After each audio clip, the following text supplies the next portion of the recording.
Hey y'all, and welcome back to another video of My Creative Life with Sweetie, where we make art, we read books, and essentially do whatever our creative hearts desire. Today, we are going to be covering my May wrap-up very quickly, because it's a short one. And my June TBR, which is a very long one, my TBR this month is all about pride and queer lit, and I'm super excited to share with y'all what I'm going to be reading this month. If I can read it all. I really hope I can read it all. So, stick around and let's get into it.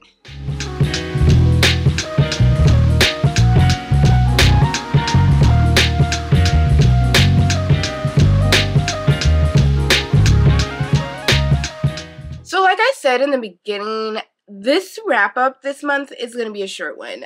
With me leaving my job, getting ready for a new one, starting a bunch of different commissions and everything, honestly, you can see a lot of what's happened over the last week or so in my latest video, which is my vlogging video, which I'll be doing weekly. So go check that out if you kind of want some context. But your girl's been busy. So unfortunately, I didn't get through all of my TBR this month. I had 4 books, like I kind of usually do. I average around 4 or 5 books a month on my TBR.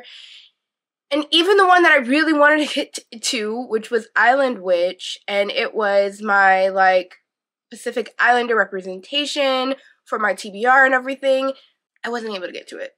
And I'm upset about that because I mainly was looking for books with that sort of representation. So I'm going to have to double back to it sometime in the upcoming months because I really do still want to read it. But the 3 books that I did read were all very interesting, although one of them I did not really rate very high. And it was my book for the Midnight Society Book Club with Reading Riley. We'll get to it when I get to talk to it because it'll be one of the last books I talk about. But it just wasn't, I don't know, I feel like it was chlorine, but like a really slow build type of chlorine. And it may make more sense once I describe to you some of the things that happen in both of those books that would kind of cause me to kind of say that. So yeah, my June TBR this month is super long, so it'll kind of make up for how short my wrap-up is. So let's just get into the wrap-up. I'm really excited to tell you about my TBR, and I read a really great book this month. Actually, 2 good books. It wasn't a bad reading month, as far as quality of books, just how many I read. So the first book that I finished this month was a really great one in my opinion. I think the longer it kind of sits with me, the more that I want to rate it higher than I originally did, but we're going to stick to my original rating, and that was 4 stars for Chlorine by Jade Song. This book is weird. It's very weird, and when I was reading it, I kept thinking, God, this young girl is unhinged. But there's something about it that also, I think at one point, it kind of started to remind me and be nostalgic of when I was a teenage, entering teenage type of girl. Ages 12 to 16 are weird as hell. For any girl, any queer girl, hell, just anybody, honestly, those ages are just really, really, your body's all doing weird stuff. Your brain is trying to figure out, why adults seem like idiots, but you're supposed to listen to them. It's, a whole thing. And this book definitely kind of brought that nostalgia because it takes place around the same time that I would have been in school and growing up and everything. So that also felt really nostalgic as well. And I loved it for that. I love that this story about a teenage swim athlete, unfortunately, who's being groomed and is a little off her rocker already, ends up slowly going into madness because of this idea that she actually thinks that she's a mermaid, that she has more of a life than this. She's in love with her best friend, but of course you're 16 years old, so you don't really know how to talk about that. You can't tell if your best friend feels those feelings back, and her best friend did. Kathy was ready to U-Haul her entire life for that girl. And it talks about, like, sexual abuse at that age from another, like, young man that you're also kind of just like, at that age, you don't know what that is. You see on TV, you've heard it before, and you're thinking it's this very like rough, clear type of cut type of thing when it can be nuanced, and at that age you don't know what that is. You don't know nuance, you know?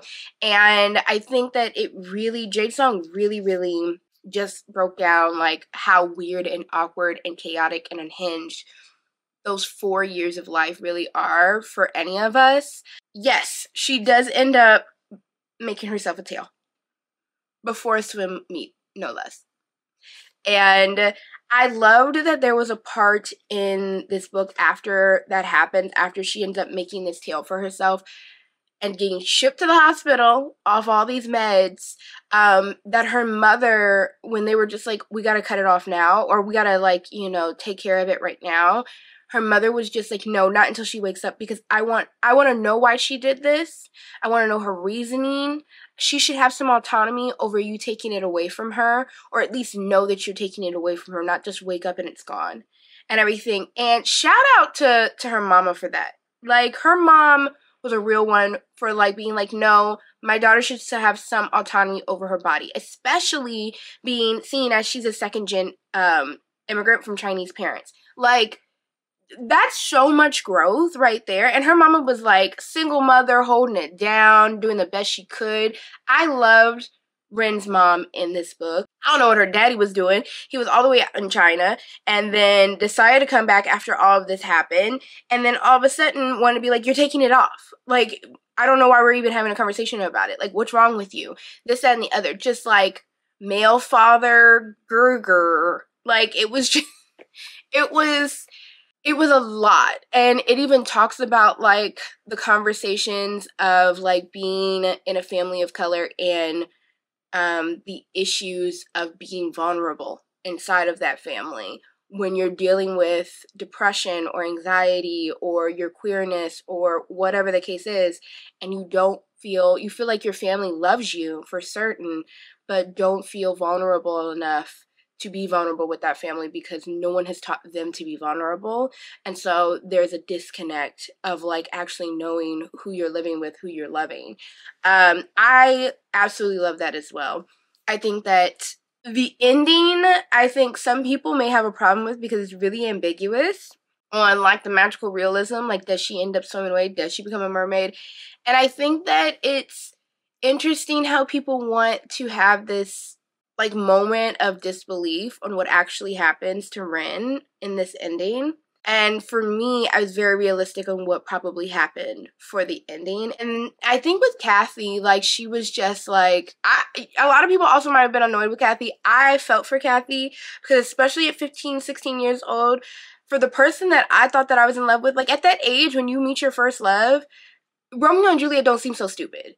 Because you're just like, absolutely. Like, you've never felt love for somebody that wasn't a family member or whatever like that. Like, you've only ever watched read romance novels and watched romance movies and heard these songs or whatever that talk about it in such this clean cut way. And so you're just like, oh, I love you. I will do whatever in the world to make you happy, to do what you need and everything, because that's what love is. It's doing whatever it is that you want because I want whatever you want. When that's not what love is. But Kathy breaking her out, the whole nine, I'm just kind of like, I don't blame you, Kathy. I too would have done some crazy stuff for the person I loved at that age, thinking, we're in love. Like, it's us against the world. And I think even the conversation of what ends up happening between Ren and Kathy is also very realistic for what that first love even ends up being like more times than not, especially being like this queer girl and being in love with your best friend and everything. Like, this Chlorine hit so many notes for me and my like childhood, teenagehood and everything. And I highly recommend it. I originally gave this a 4. The more that I think about it, the more that I reminisce on it and everything, 4.5. I'm bumping that up at least a half point. The reason why I can't give it a full 5 is because there were moments where I was just kind of like, I don't know if it truly like hit. Like, if I'm starting to get a little bit more like I'll give it a 5 if it really, like, changes my life type of thing. Like, the nonfictions I gave last month, they got a 5, and a lot of that had to do with the fact that, like, either they were really speaking to me, like, in a present time, like, I needed to hear this type of thing, or really got me into something, a new hobby, a new interest, and everything was told very well. I think that Chlorine, being the fiction that it is, I wanted to cry at the end of it, and I ended up not crying. It ended up hitting, but again, I think that a lot of it, like, as far as it really feeling something towards it, hit after the fact. After I kind of sat and reminisced on it and thought about it more and everything. I also think that the conversations around grooming maybe could have been stronger. I think that the main conversations around that were all told from Kathy's point of view on Ren's behalf, and I would have appreciated hearing Ren's whole kind of story and background in regards to how she was feeling while she was being groomed and everything. It's just, like, little things like that. But honestly, like, go pick up this book. Everybody's been raving about it, and it's for good reason. It's a shorter book, but it, honestly, and if you grew up during those, like, early 2000s and you were going through your teens during that time, you will definitely resonate with this book. Because it's set during that time, and everything about it kind of, like, screams that era. And I think that's hard to do without it seeming very, like, gimmicky. Jade Song definitely pulled that off. And I'm pretty positive the reason why she pulled that off is because she's, like, 27. So, that makes sense. Shout out to, I'm about to tell you about another book that I read this month.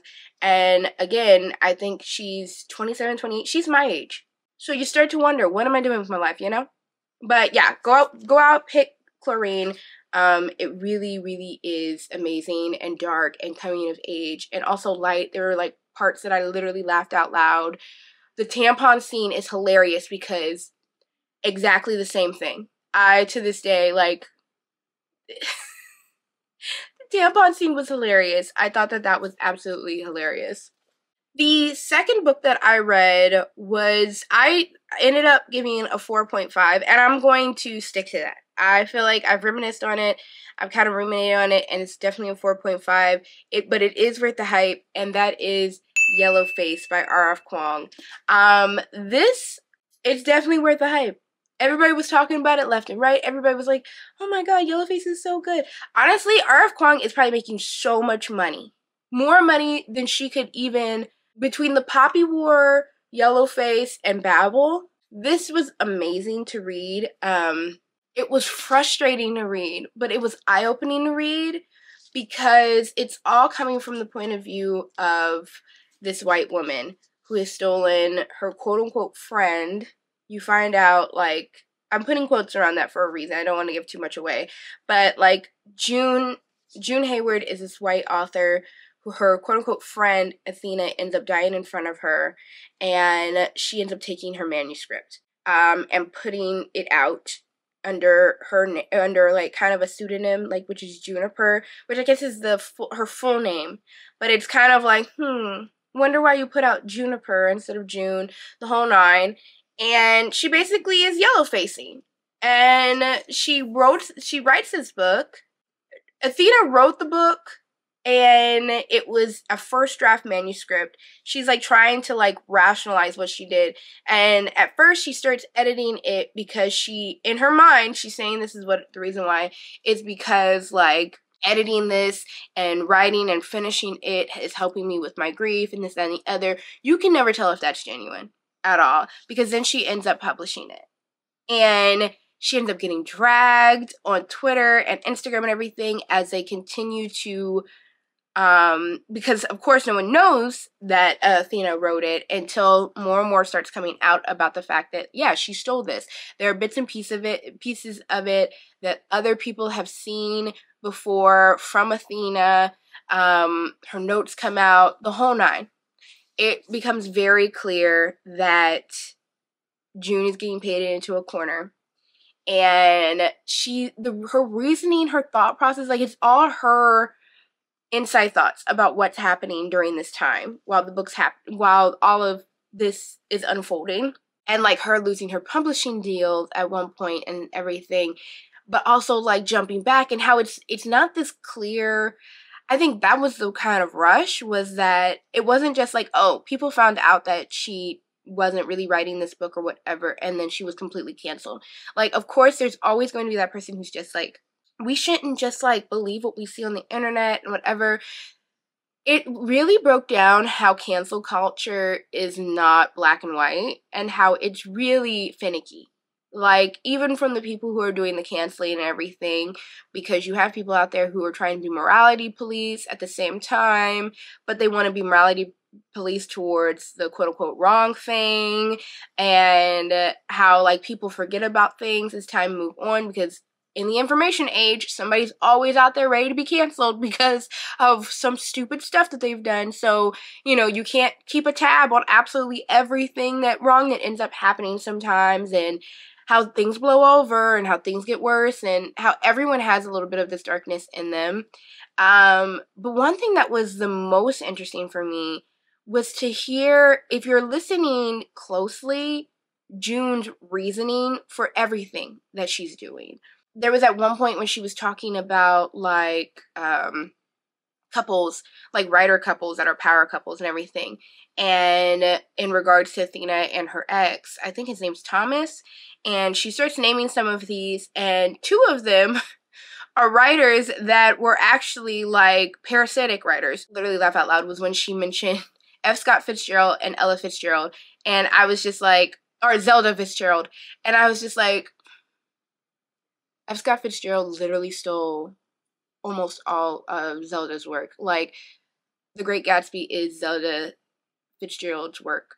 And how, like, you don't know how ironic it is that you've named those couples when you're doing exactly what they've done, because of the fact that you're not really well read. Like, you're not educated. I think, like, hearing her thoughts and hearing her gaslight herself into being racist, but also sitting there going, I'm not racist, and then gaslighting herself from that by, like, doing racist stuff, thinking racist things, but all the time going, there's no way I could be racist because I've done this, that, and the other.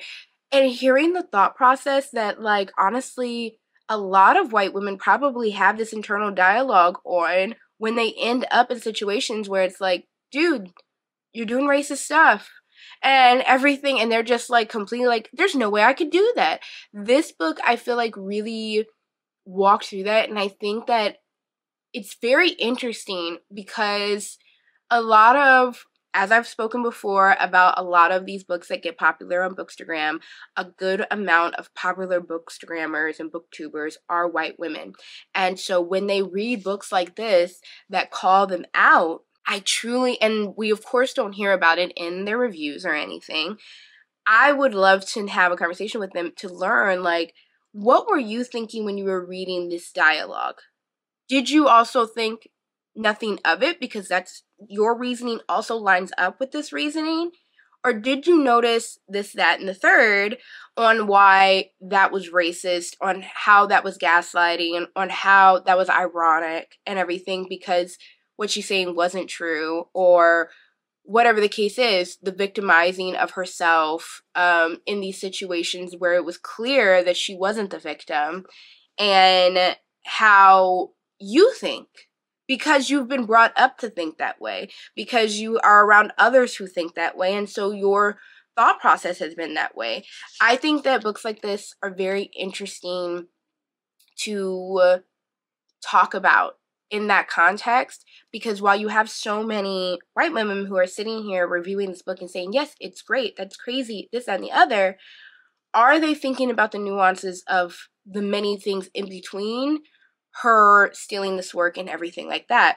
Because there's so many people who rationalize their racist acts and everything like that through this lens of, oh, like, well, I couldn't do that because I did this, or I've done this, and I would never say that, or whatever, or I think this right now because this, that, and the other just happened, or whatever. I don't want to, like, get too far into it, but that was what I loved most about this book, because there were moments where I literally scoffed, I would laugh out loud, because her thought process was so diluted.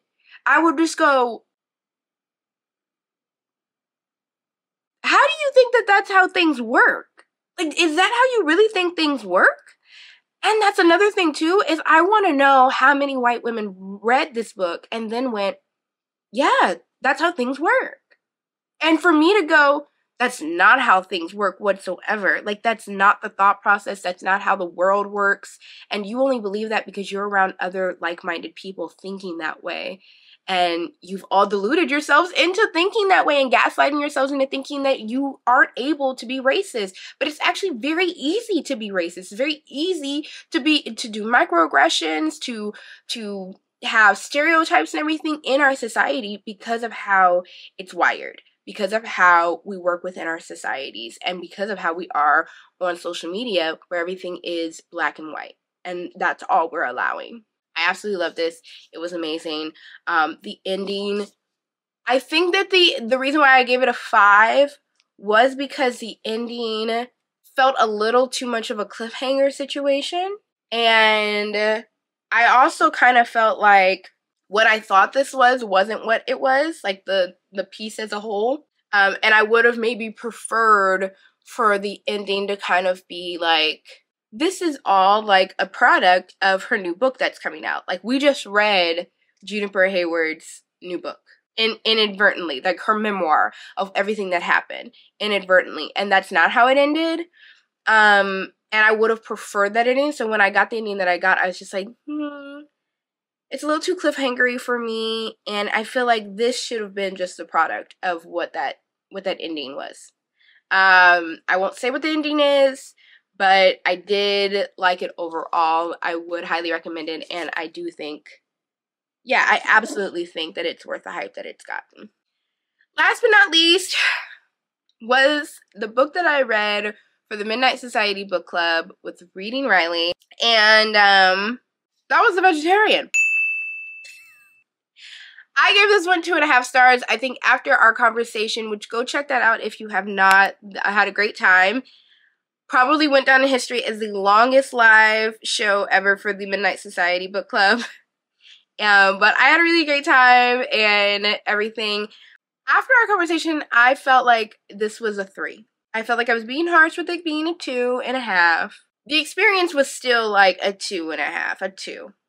Reading this book was not, and I think we talked a little bit, me and Elizabeth talked a little bit about it during the live show, and that was, it be a book being a 5, it not only has to have an amazing message, but it also has to be like entertaining for me to read as well. I have to go like, wow, I had such a great time reading that as well.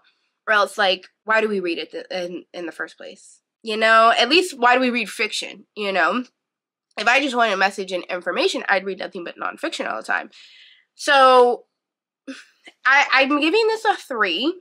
I'm kind of changing my rating to a 3, and I may edit my Goodreads because my Goodreads says that it's a 2. So, who knows? But The Vegetarian basically is about this woman in Korea. She has this horrible dream or nightmare or whatever, and she ends up becoming a vegetarian. Throws out all the meat in the house, the whole 9. Her husband, he sucks. He sucks so much. Mr. Chong sucks so, like, I'm positive I've maybe read a more diabolical man before, but, like, absolutely has to be top 5. He was just so bad. And it's just like, yo, you're crazy. Like, I'm gonna get your family involved because why would you become a vegetarian? And, like, now you're not cooking me, like, meals with meat, and you won't touch me because I smell like meat, and this, that, and the other. And it kind of goes downhill. Trigger warning, there's sexual abuse in this book for certain. Depression, family abuse. If you have a fear of being put into a sane asylum as a woman, I probably wouldn't read this either. There's a lot in here in this very short novel. And her family gets involved, and they're basically saying the same thing. They're like, why won't you eat meat? Everybody's freaking out that this woman won't eat meat. And she's like, I won't eat meat. Like, just leave me alone about it. I don't want to eat meat. And it slowly snowballs out of control. And next thing you know, a brother-in-law is involved, of her sister is involved with her. And then she's in an insane asylum. And the way that it ends is like, it's very, in a way, Requiem of a Dream. If you watch that movie, in regards to, like, the mother's story in that movie. Which, by the way, I have nightmares of that movie continuously. All the time. There's certain scenes of that movie that live in my brain rent-free in my nightmares. And I go, don't do that. You'll end up on drugs. It really, really is scary. And I feel like there's portions of that read that way. I feel like there's portion of this that read like Girl Interrupted, especially the ending and everything. It's a weird ride. It's told from 3 different points of view. The first being Young Hai's brother. Young Hai's husband, Mr. Chung. And then the second one is Young Hai's brother-in-law, Nihai's, which is her sister's husband. And then the last one being Inhai. I'm saying Nihai. Inhai's brother. Inhai is her sister.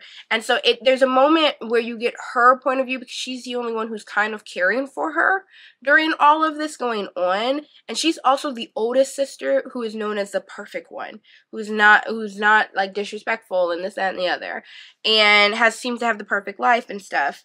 And one thing that I loved about this was that it was, again, let's use that word, nuanced, in the conversations of feminism and women's rights, and how a lot of women's rights are not just simply like the right to vote and choice and this, that, and the other, and when we say choice, it's not just simply choice over a pregnancy. It's not simply a choice over what we do with our ovaries, but a choice, period. This woman simply wanted to be a vegetarian, and her family acted like it was the end of the world. And because of, like, the conversations also of, if somebody says that a woman is crazy, she's crazy until somebody else says she's not. And that other person who says that she's not cannot be another woman.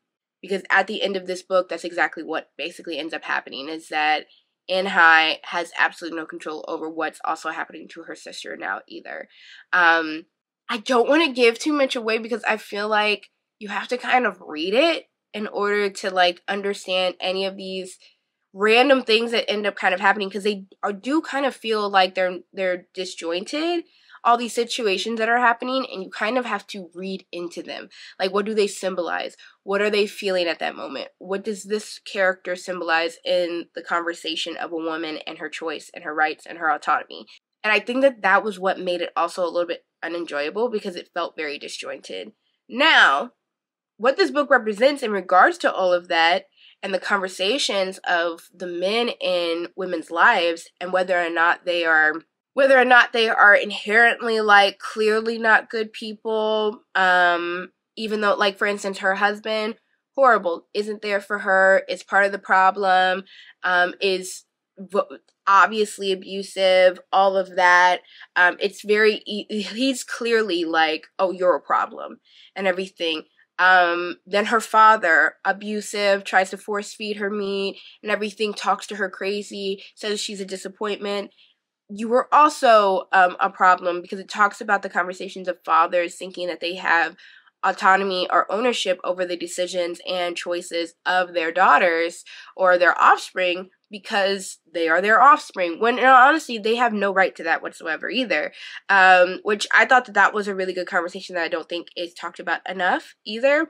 Then the brother-in-law, who has deluded himself into thinking that he is compassionate, but actually he's an opportunist, and he is no better than anyone else because of the fact that you also aren't helping any of the issue whatsoever either. The brother, there's apparently a younger brother who we never hear of, and how there are also men who are, like, supposed to be closest to you and are nowhere to be found, or don't know what's going on in your life whatsoever, have no intention to know what's going on in your life. And I loved how it also it talked about how these men who should be closest to you and who should be your safe spaces are actually not, and actually feed into the patriarchy of society. So that was a really great conversation, as well as, I talked about this a bit in the live show as well, but the conversation of responsibility versus want, and earned versus deserved. A lot of the men in this book think that they deserve this, that, and the third, as opposed to every woman in the book feels like they have to earn every last bit of what they want. And everything that these men think that they deserve are actually things that should be earned. And they haven't. They just take it. Yeah. I honestly, like, absolutely love the message that Han Kang was trying to pursue in this book. I just did not have a great ride reading it. And not because it was, like, hard to read in the sense of, like, the harsh things that are happening to Young Hai in this book, but rather just the experience of reading it. Again, it just felt very disjointed. I had to focus very hard on where the conversation and the storyline was going, and there were moments where I had to reread because of the fact of it being a little disjointed. And that's the thing, is that this was maybe like a 5-hour audiobook, and it's barely hitting 200 pages. Like, it's barely hitting 200 pages. This is basically a novella. And it took me like maybe a week and a half to read.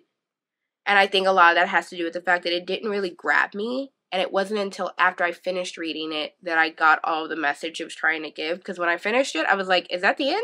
Did I miss something? So, I don't think that I would recommend this. I don't think that I would if somebody said they were going to read it, I wouldn't go, oh, you shouldn't read that.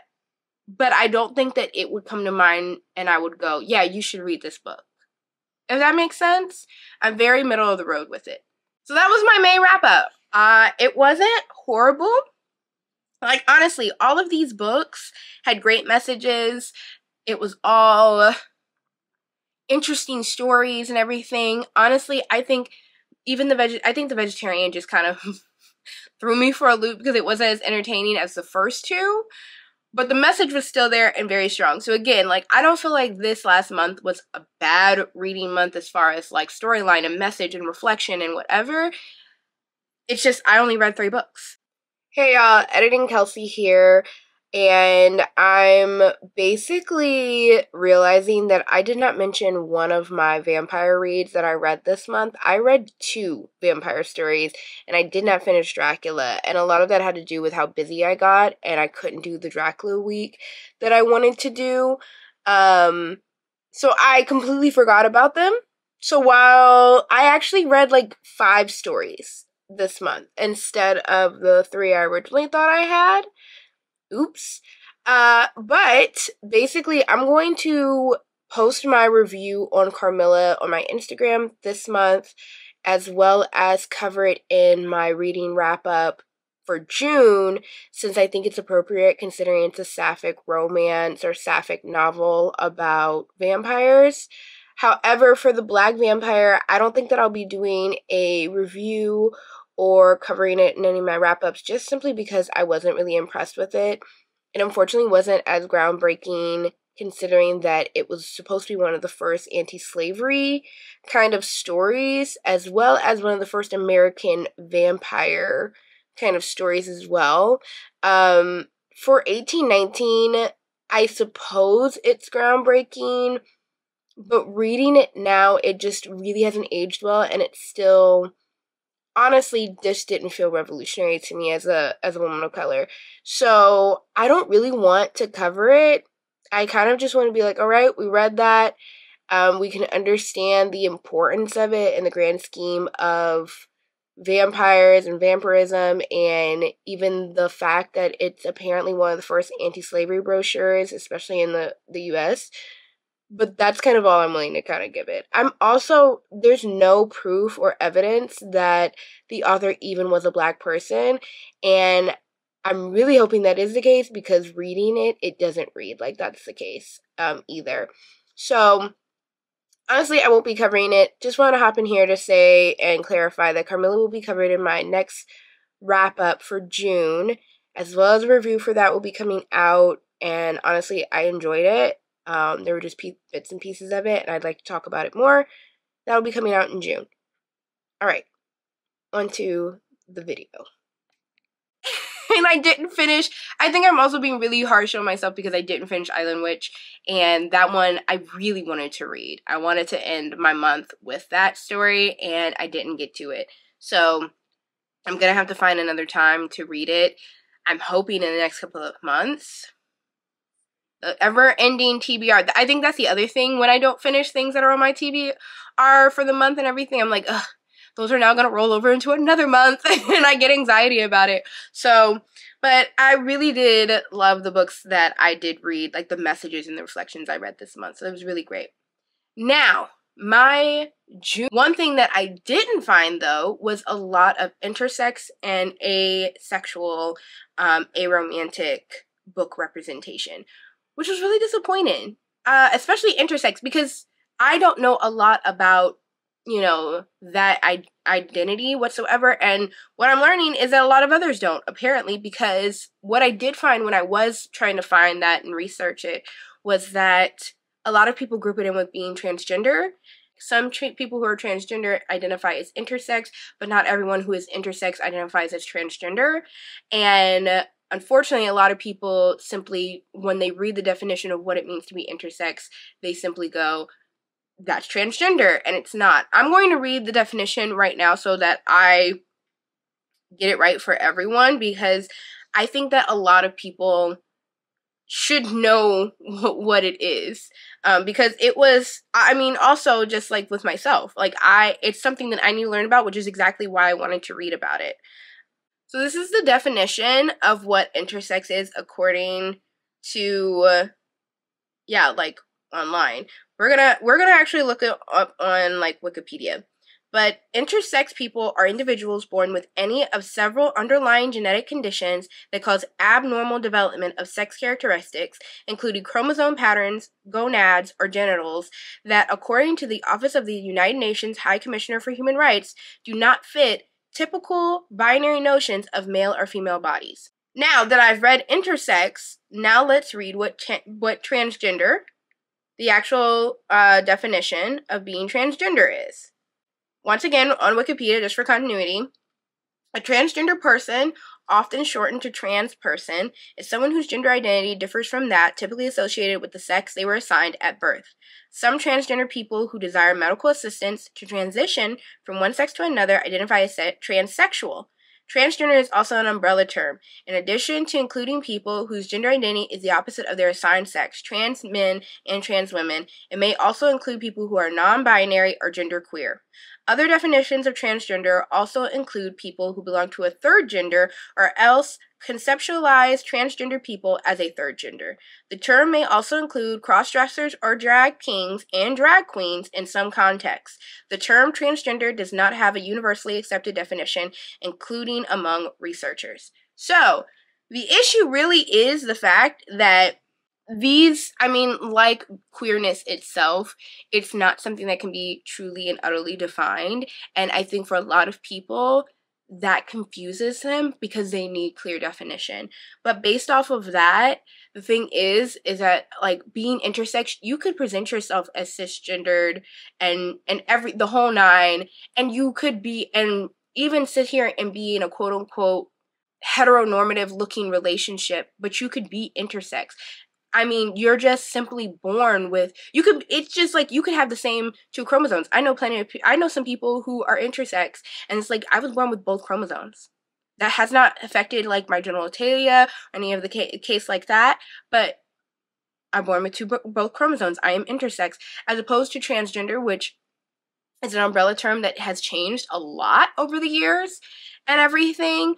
I think that it's a very, like, nuanced conversation and complicated, unless you're identifying as it. And I think that the main clear thing is that it is being queer does not mean you fit into these certain boxes. It is about the fluctuation and the scope and the spectrum of it all. And it really is down to you and what term and definition and community really fits who you are as a person, as we've clearly seen from those both definitions. But unfortunately, that makes it very hard for publishers and authors and the community to really understand what is what and how to market and whatever the case is. And so whereas I could find plenty of transgender stories and everything like that, because I feel like a lot of people feel like they can really visualize what that is, they can't easily visualize what it means to be intersex. That being said, here is my lineup. I'm very excited to tell you what my TBR this month is. First and foremost, the Z Word. This just came out at the top of May. May 4th, I believe it came out. And I'm really excited to read this one. One, because the main character is bisexual. And there's lesbian representation. There's drag queens. It's amazing.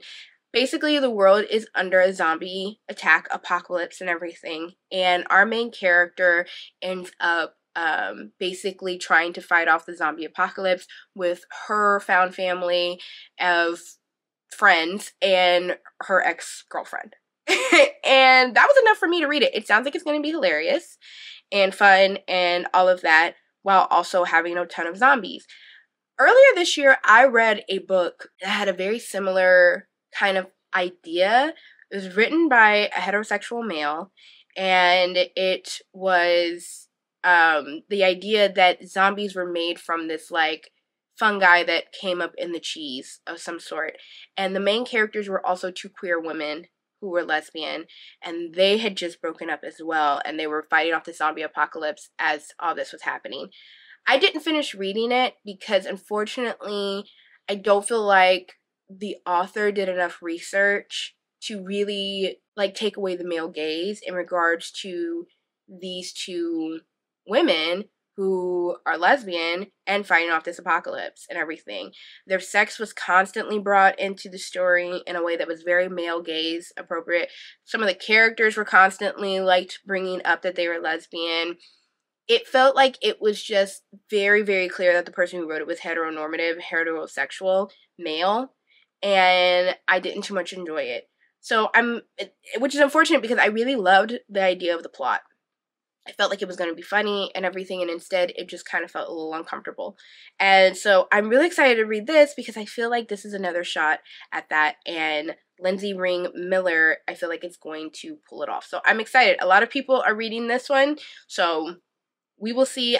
I'm surprised that Libby actually had the audiobook available because it just came out and so many people are reading it. So that might be like the first one that I end up reading. The next one that I'm going to be reading will actually be read during my my monthly reading sprints, because y'all know I love an anthology for those reading sprints, and that is going to be Night of the Living Queers. There is no audiobook for this one. Usually anthologies and everything don't have like any audiobook and everything. I bought this back in March when I was going to women-owned bookstores around LA. I bought this at Octavia's Bookshelf, and in preparation for June for my reading sprint, since I love reading anthologies during those sprints. And I'm super excited to read this one. It runs the gambit on many different queer stories within the conversation of horror, and it's a YA horror, which I'm excited about because I feel like YA horror has really taken off in the last couple of years. So I'm excited to pick this up. And I'm not certain on like what each story will specifically be. It doesn't really give you any like idea on what the tropes will be in the background, but it does talk about Halloween and how these different BIPOC queer teens are dealing with their Halloween nights. So very excited to read this one. The next one I'm going to read is another physical book. There is no audio for it, and I'm planning on chipping away at it every night because of it being a physical, but also because this is going to be my first dark romance that I've ever read. Before I say that, wait, hold on. I might have it up here. Yeah, it's clear. I've never read a dark romance. One, I'm not fully into romance, but I'm thinking that I may be into dark romance because that's just going to combine like horror thriller with romance, and I may end up liking it. However, this one is very dark, and that's come out by Alexia Onyx. This is an indie author. It's a pretty kind of thick book, but I will say that the text isn't too bad. So like while this looks thicker than what it is, I think like we're basically maybe getting 50 extra pages out of this just because of like how the text is, and there's a lot of empty pages and stuff like that. I'm excited to read this one. However, there are a lot of trigger warnings for this. It has to do with drug use, depression, self-harm, suicide. Let's see here. Let's just read the content warnings. suicidal ideation, death by suicide, self-harm, grieving parent, death of their adult daughter, grieving sibling, substance misuse, cocaine and alcohol, depression, mention of cops, blood and gore, murder, death, loss and grief, head injury, bleeding out, mutilation, carving, vomiting, non-pregnancy related, mention of past homophobia, predatory landlord, break-in, self-defense, feelings of abandonment, sensory overstimulation, negative self-image, non-body related, isolation, attempted drowning, haunting, anti-religious rhetoric, unprotected sex, CNC roleplay, sex in life-threatening situations, sex with an injured person, knife play, penetration with an object, large non-human dildo use, possessive jealous partner, degradation, slut-shaming, which is fake, rough blowjob, spitting, edging, chasing, female main character hooks up with someone other than the male main character before they are together, sexual fantasies about someone other than the male main character before they are officially together, and masturbation. Oh yeah. This is very different than some of the books that I usually read. But being in the horror community, I don't read splatterpunk. Personally, I appreciate splatterpunk for what it represents and what the genre is for. I have plenty of book friends and stuff who absolutely read it, and I appreciate the messages that good splatterpunk refers to. Extreme horror, it depends on what you mean by extreme horror. I've read things that have plenty of body horror within it and everything, but I've just never read anything that is a dark romance like this, and I thought I would try it out. The male main character in this story is pansexual, and the female main character in the story is bisexual and also plus-sized, which I appreciated. I felt like there was some identity comparisons there. So I thought that I would try this out. And we'll see. We'll see if this will be kind of the catalyst for me starting to read every now and then some books like that. But again, this does not have an audiobook, so... But the way that it's written, I feel like reading like maybe a chapter or so every night will kind of push me through this. And we'll see if I, like, enjoy it. I don't want to say, like, enjoy, but entertain. I don't want to say that either. We'll see if I like this book.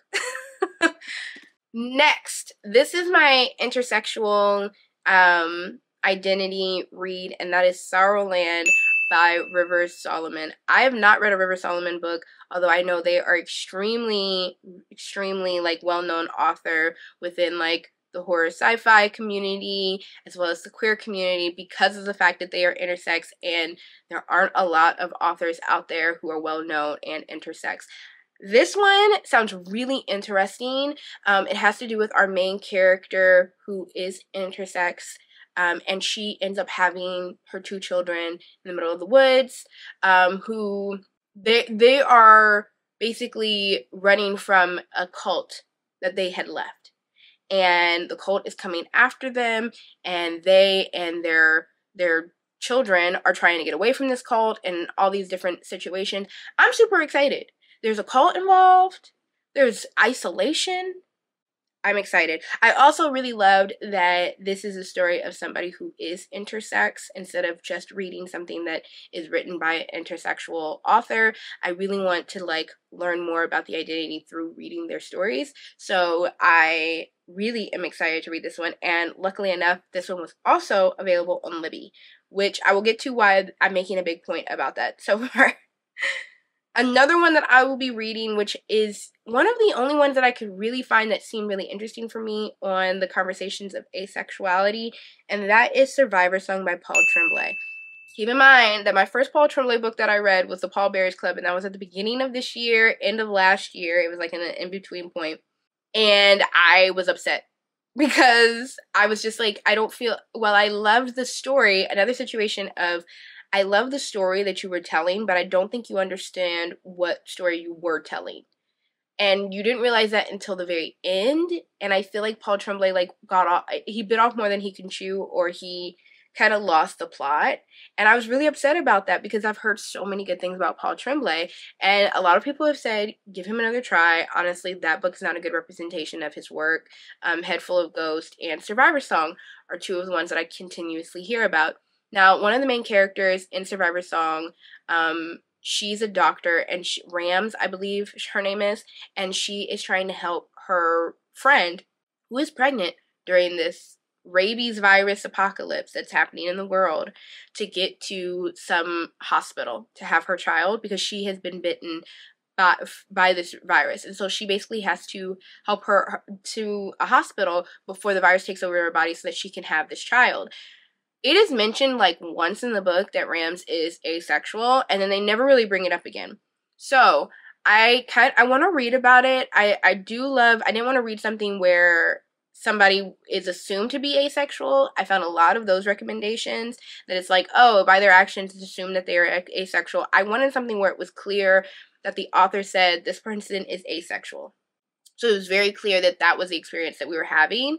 I feel like asexuality and aromantic like people are very hard to spot in books, and there aren't a lot of books representing this because on the surface, the conversation of just being like, oh, this person just has no sexual like feeling towards anyone, or this person has no romantic feelings towards anyone, like they're ambiguous to that. I think a lot of people hearing it, they're just like, okay, got it. But in practice and actually realizing what that is, I think a lot of people don't understand it because we live in such a sexually driven society. We live in such a society that focuses so much on sex constantly. So I think that it was harder to find this because, again, I think a lot of people don't know how to differentiate what makes somebody asexual aside from somebody who's just like, I'm being abstinent right now. You know? So I really did want to read something that mentioned that. Unfortunately, I could not find a ton of books that mentioned asexuality as an identity. More so a lot of people who were assuming that based on how this person was like reacting and everything. So I'm excited to read that one though. It's another zombie apocalypse type of thing. And I do love an apocalyptic tale. That's my like starting 5. That's my like top ones. The next ones that I have, I actually just got one of these actually this morning on Libby. Like, the hold was available. So now I'm basically set up for the rest of the month on audiobooks. But that is The Trees Grew Because I Bled There by Eric LaRocca. They're a transgendered author, and this one is basically a collection of short stories that they've written, a lot of body horror and, again, extreme horror as well. Everyone in the world keeps on talking about their work, and I really want to read it. Like, he's constantly talked about, and I'm just like, okay, finally, I'm going to read this. Now is the time. I'm going to read it. So that one is available. I'm going to try and knock those out. A lot of these are shorter stories, so I'm hoping that, like, by picking shorter stories, I'm going to be able to read more this month. We will see. I think I've really given myself a challenge for this month, thinking that, well, I'll have more, like, opportunity to read and stuff. We will see if that happens. Her Body and Other Parties by Carmen Maria Mercado. I am so excited to finally read Carmen Maria Mercado's work because I'm just like, I've heard so much of her work. She's a bisexual author, first and foremost. Secondly, I had read one of her essays in It Came From a Closet, which you should absolutely read if you have a chance. It's a bunch of queer essays referencing the identities of queerness and how horror movies are inherently very queer and relatable for a lot of people in the community. And she wrote about bisexuality and Jennifer's Body, which I absolutely love Jennifer's Body. I love the bisexual cult queerness of it all, and how being in high school and everything, Jennifer's Body very clearly kind of expresses a lot of that feeling when you're in high school and moving through the motions of being queer and this like conversation of being in love with your best friend as a woman and this, that, and the other. So it felt like, oh, I'm seen. I absolutely loved it. So I am happy to finally read this. This is also a collection of short stories, so happy to finally knock that one out. And then last, which I got on my Libby this morning, was Several People Are Typing by Calvin Kasuke.